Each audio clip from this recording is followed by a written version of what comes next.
And that's what the process is about, going through it. My process has 4, 5, 6, 7 different steps to it, but here are 4 essentials. Number 1, I begin with executive education.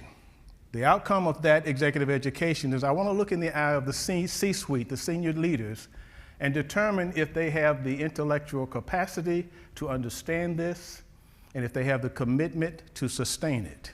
In other words, can you dig it? The second piece of it is diversity learning, because we're going to be inviting people to a new set of behaviors for the purpose of executing a different strategy within the organization. This involves the entire enterprise.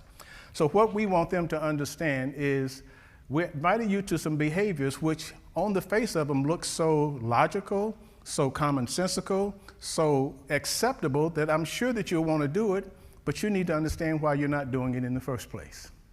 What gets in the way of you just doing these things in the first place? So we talk about something we call the human condition. That's bias, prejudice, stereotypes, and reactions to differences. Who has those things?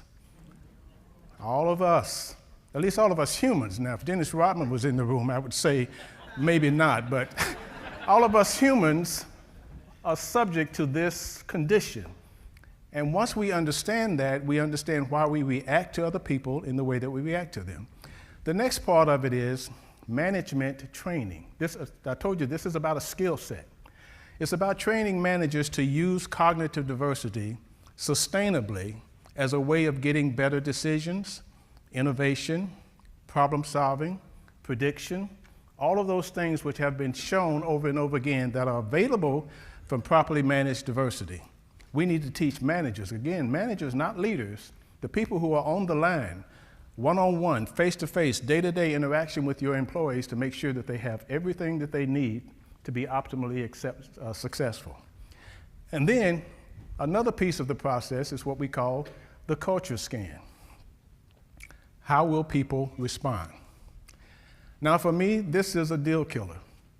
If I'm talking to a senior executive and I say, I'm going to recommend that we do an in-depth analysis of your culture, and he says, oh, Jim, I already know what my culture is.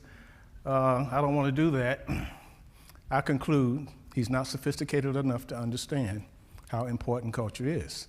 And that is a deal killer for me. You increase the probability that it will be successful by an order of magnitude if you understand your culture. Not understand it for the purpose of changing it, but understanding how you can use the elements of your culture to make the change effective.